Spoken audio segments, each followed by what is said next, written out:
Hello and welcome to Rock Your Block. I'm your host, Tia Young, and our focus for the next 30 minutes is about the celebration of Black History Month, our style. The expansion of Black History Week in 1926 to Black History Month was proposed by the leaders of the Black United Students at Kent State University in February 1969. The first celebration of Black History Month took place at Kent State 1 year later, in February 1970.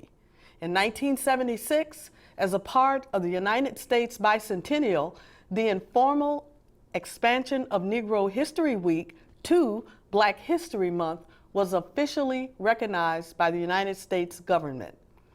President Gerald Ford urged Americans to seize the opportunity to honor the too often neglected accomplishments of Black Americans in every area of endeavor throughout our history. Today, Rock Your Block has chosen to celebrate Black history with some everyday people. So please welcome our co-host, Trudy Richardson from Howard County, Maryland, and special guest, Will Bonnette from Washington, D.C., who is a certified mental health professional. Welcome, Trudy and Will. Thank you, Tia. It's glad to be here. Thank you. I hope that the ride in was not too bad. No, I think I left plenty of time to get, since I know Virginia traffic. Okay, very good. And Will, what about you? Thank you again as well. This is a great opportunity. Okay, so we're going to get started, and we're just going to be for real today. You know, how's that? Is that all right? Sounds We're good. just going to be for real. I'm definitely with it. Okay, well, the first question, Will, goes to you. What is Black History Month to you? And tell us about some of the social challenges you've encountered during your life. I know that I think you were born and raised as a child in South Carolina? No, I was raised in Washington, D.C. In Washington, D.C., okay. My dad and his family from South Carolina. Okay, that's where I got family that. sharecroppers. Okay, that's where I got to South Carolina. So tell us your story. Well, you know, growing up in Washington, D.C., I grew up in a very close community. And developing the skills to survive in the community, in the living environment that you're from, as well as developing the skills to succeed in what essentially is a Eurocentric environment can be very difficult. So in Washington, D.C., we in our community had limited opportunities. And it's easy to say that opportunities are available for everybody. That's not true. Socioeconomic and environmental conditions help really define not only who you are, but what your challenges are. And while some people say you can succeed in spite of, maybe for some, but for most, developing the skill to navigate was never easy. And quite honestly, it wasn't never easy for me. Washington, D.C., I love this city. I love the culture, okay? And I love my identity as an African-American male in a system who has such a rich and widespread experience in so many areas. So, yeah, it means a lot to me. Okay, good, that's beautiful. Trudy, what's your story? Well, my story is a little different from Will and from most people in that I grew up in Howard County. And I grew up in a family that my dad was a Black entrepreneur, and I watched him eke a living out of opportunities that were given to him. Now, I grew up in a situation where all I knew was black and white.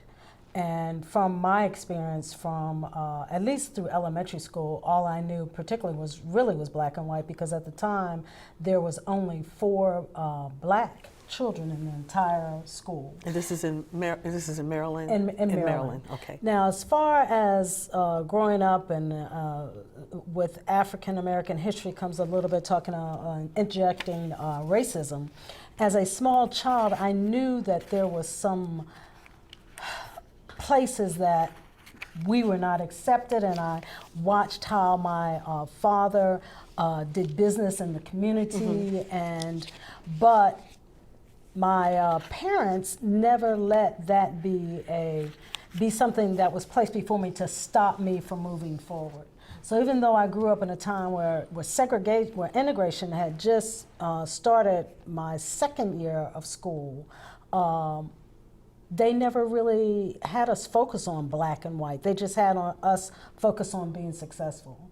So even though the county, there was still it was segregated in that there were 2 black communities where we lived, although my family did not live in those communities. So I saw the African American community, some of them were at the church that I went to. But growing up, hearing that you're black and you have to act a certain way, and it was an unspoken word, so to speak, that there was some differences between blacks and whites. But in my family, my father had the idea that he didn't care what color you were, that if you worked hard, you put effort in, you'd succeed.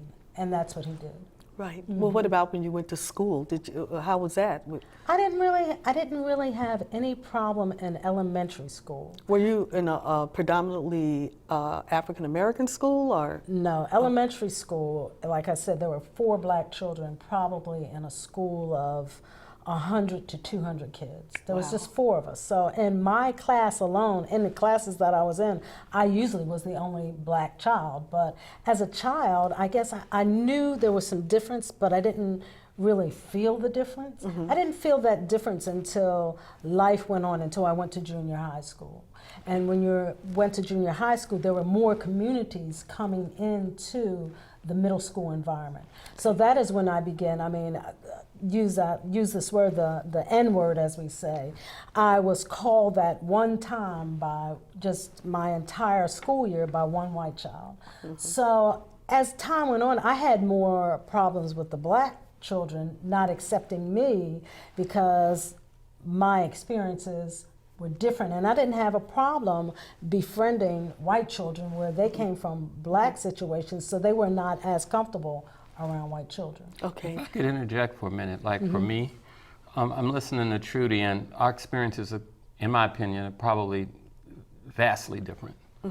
Although there is some commonality, like my mother's Asian, and even though my father was born in South Carolina, my mother was born in Indonesia. For me, my Indonesian heritage or culture was never celebrated, and some of it was due to some of the stress I encountered growing up, being teased by other kids because either I looked different or acted different or spoke differently. Now, moving beyond that, as an African American, because my experiences and the culture in which I've been, in which I grew up in, really kind of defines who I am. Okay. And for me, I remember like in 1963 when Martin Luther King marched on Washington, and we saw a guy who was walking down the street, and you could smell him from 20 feet away. He smelled like what I would imagine the fields of Mississippi. And he had walked, as part of the March on Washington. And my dad asked him, "Do you have any place to stay?" And he said no. And my dad said, "Well, you can stay with us." And I remember our community opening up our homes to the people who were living in Tent City. Right. I remember, in the 3rd and 4th grade, raising money for summer camps that were being facilitated by the Black Panther group, because kids didn't have any resources in our community. Our community is still broken. In spite of the gentrification that's bringing, what we think is parity to Washington, D.C., we don't have a clear, an even playing field. And it shows up in disparities in healthcare, in grocery stores, in all areas, Right. And that's difficult because we don't have, and I'm specifically talking about African American people as a whole, many of us don't have the opportunities or don't have the resources to necessarily navigate as well as our counterparts. Right. You know, and that is requires that you got to make a decision early on in life about what's important. And what's important to me, developing a social conscience, you know, being your brother's keeper.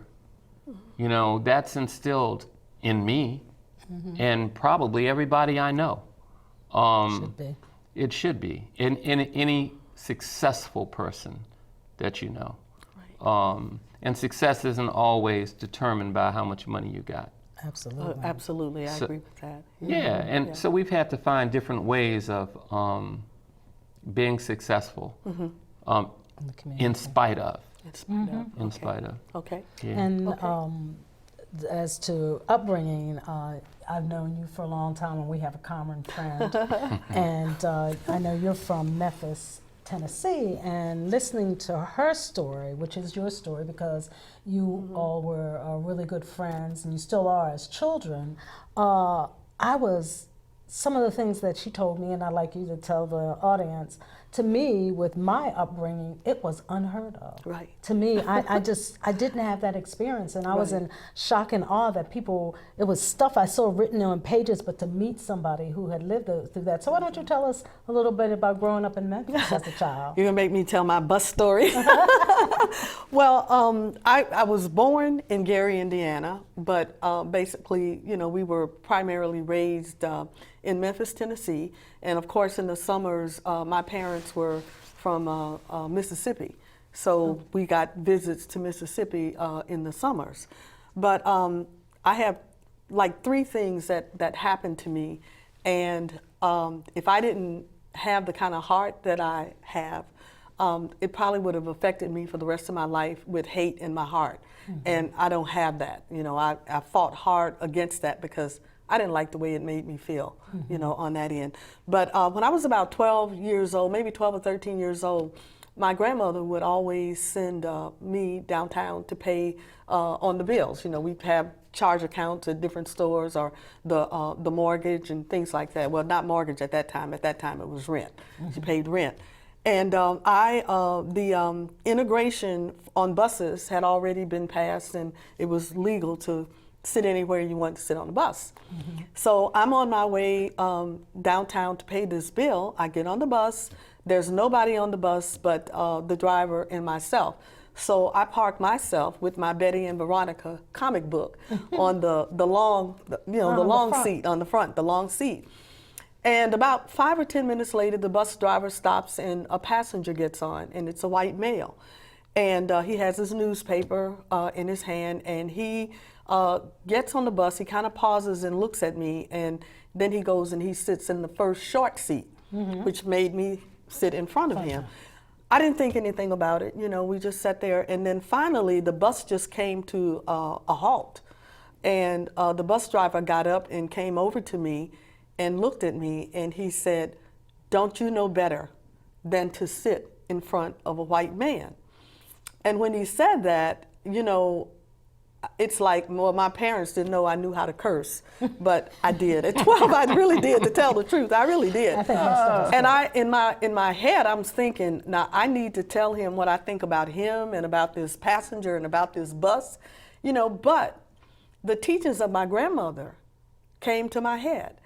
And ever since we were like 4 or 5 years old, we were taught how to respond to situations like that. If you were stopped by a white police officer, or really anyone white, anybody over 13 that was white, there was a certain way that you had to respond. And so that was running through my head as I was thinking of these choice words to say back. And this gentleman, the bus driver, was just standing like he was just waiting on me to say something. I just looked him in the eye, and I mean, I'm sure he could see the hate coming out, but I looked him in his eye. I never said a word, and I just went back to the second short seat on the bus. But behind him. I mean, I was just devastated. I was devastated, but the way I reacted at that time probably saved my life. or either kept me from getting beat up or what, I mean, who knows what could have happened on that end. So after that, you know, there was a little hate brewing up in me. But as I said earlier, I didn't like the way it made me feel. And I knew that, you know, that was just not the way. Then down through the years, there were other opportunities that were open for me. And some came from African American people, some came from Asian people, some came from white people. And so I began to take a different attitude that I could not let hate under any circumstance rule me. You know, that didn't. Then I had a similar a story, a quick one. This is a real quick, I can't get in all of it. One of the neighbors across the street, one of our young men in the neighborhood, 2 police officers brought him home. And basically, without getting into the full story, I don't know what he had done, if he had really done anything at all, but they took out a razor strap and made the mother beat this young man until blood came out. Wow. And they said if she didn't do it, that they would take him to the police department and they would do it. And so we had to stand out on the street and watch that happen to that young man. And then the third story is this, and this is a point I want to make. Racism is so broad that it doesn't always have to happen from another group of people. It can happen within your own race. I was always a great dancer, and one of the things I wanted to do more than anything was to be a majorette. And I went out for that, and I was told that I didn't make the cut. And I was disappointed, but you know, that happens. I knew how to live with that. Somebody pulled me aside and said, the reason you didn't make majorette is that you were too chocolate. You're just a little chocolate chip. You were too chocolate. You couldn't, you know, but you did make the pep squad. At that time, we call it pep squad. Now it's cheerleader. So, you know, from my 4 years in high school, I was a cheerleader. But that really did something to me because, you know, it hurt in a way more because it was coming from within on that end. And which leads me into the next question is to you and Will. Do you think we should change how we celebrate Black history? And before you answer that, we're talking about racism, but we're also talking about history. And what you're talking about is your story. And you told about your story, and I talked about my story. And to me, African American history or African American History Month does not always have to be about the pioneers or the people who have invented things, bigger people. There are people right in your community that can celebrate their story to other people in Black History Month. But I'll ask you, Will, first. How do you think we should change, or do you think we should change how we celebrate Black history? Oh, I absolutely think that we should. You know, as a community, as people, African American people are evolving. Everyone's evolving. But when I look at, in my lifetime, how we've evolved, I remember, you know, using the term Negro. I remember using the term colored people and asking my parents, well, what do we call ourselves? You know, it wasn't until James Brown released Say It Loud, I'm Black and I'm Proud, that it was okay to call a person Black. I remember if you called somebody Black, those were fighting words. Fighting words, right. And I grew up in fairly light complected with straight hair. And in that regard, like, I never felt like I fit in. Now, as a community, we developed, you know, pride. I remember, like, in college, being part of the Pan-African People Revolutionary Party. It was almost like an identity change in the community from the time where, you know, a lot of African American people who migrated from the South brought Southern mentality growing up under Jim Crow. And my dad was one of those people who, you know, thought people like Malcolm X was crazy. That boy gonna get himself killed.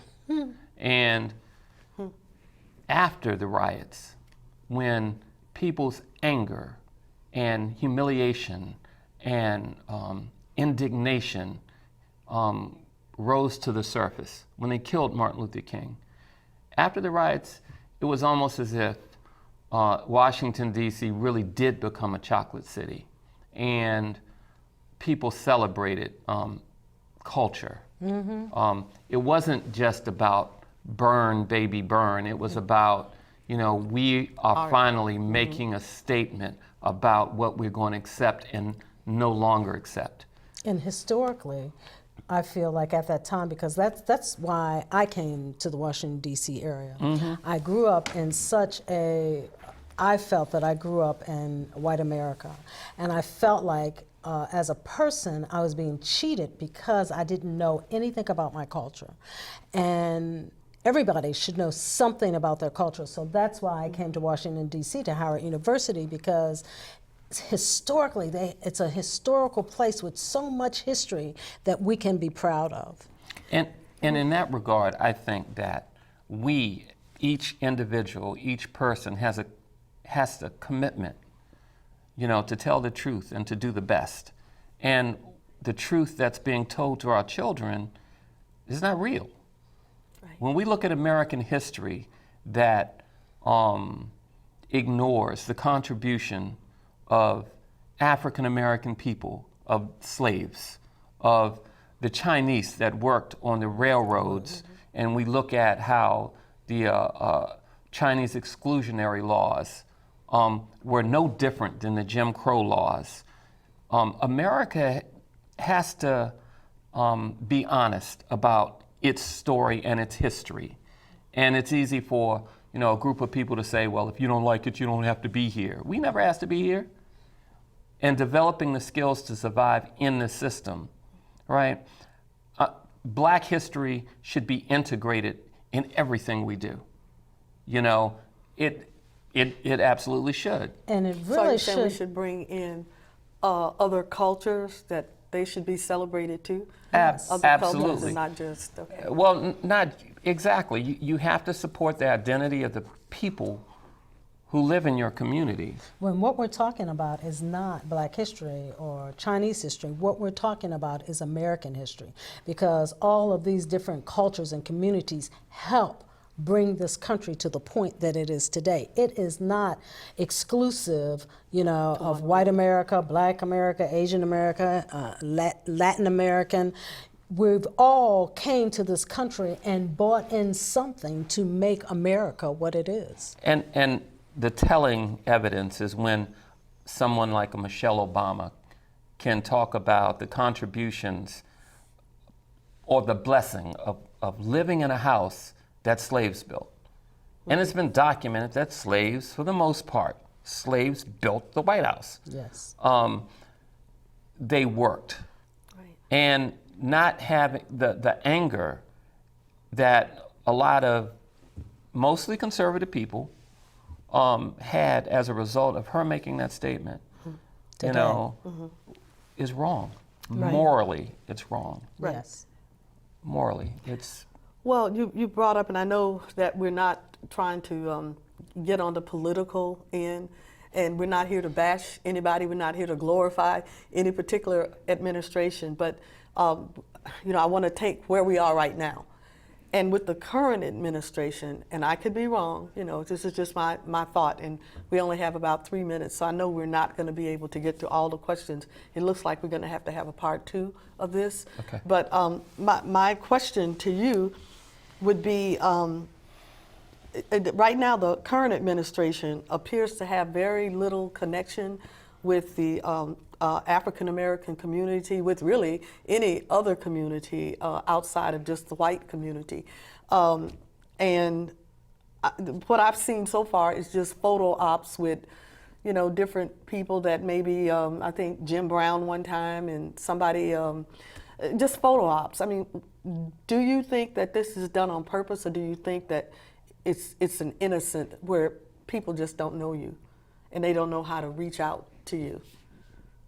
I think it's a little bit of both. I mean, I can't tell you what, the administration, the current administration, what their motives are, what their political strategy is. I know when you throw shade, and I know when you don't take my values or my identity or my culture or my experience. I know when it's not important, it's not valued in your administration. Right. Trudy, And that's a problem. It is a problem. Trudy, what did you say? We've got about a minute and a half. The same thing. There's a saying, you need to inspect what you expect. And there's no one coming into our community saying, okay, what can we do to help you move your communities along? Just dialoguing, you can't overcome or get to know anybody unless you get to know them. Right. And you have to dialogue. I work on a job where I work with a lot of white males predominantly, and we have a lot of conversation about race and culture, and they've learned some things from me, and I'm sorry to say I haven't learned too much from them because I grew up in their world, so I already knew. But I know we're running down out of time. Right, so, we are. But that's my thoughts. Well, I want to thank you guys so much for coming out, for braving the traffic and coming out. And I'd like to ask you, we've got about 6, I think, very important questions that I would like our viewers to hear. Will you come back for a part 2? Oh, I would love to. Okay, I just very want to good. thank you for having us. Well, you're welcome. Yep. So Thank you, too. we'll see you soon. Folks, in closing, we live in a world filled with people of all colors, different ethnic backgrounds, diverse religions, gender differences, and political differences. We must agree to disagree, but we need to come together and have real discussions about things that separate us and cause us to lose sight that we are all human beings and that every man, woman, and child deserves to be treated with dignity and respect. Then, and only then, I believe, can we begin to come up with real solutions on how to live and work together on this wonderful planet that God has given to all people. Racism is a real problem, and it has a negative impact upon all our lives. If we don't get control over our race problem globally, we will self-implode. I believe with all my heart, we can fix this mess, but we must do it together. Thank you for watching Rock Your Block. Absolutely. We will see you next week with another fantastic show. Bye-bye.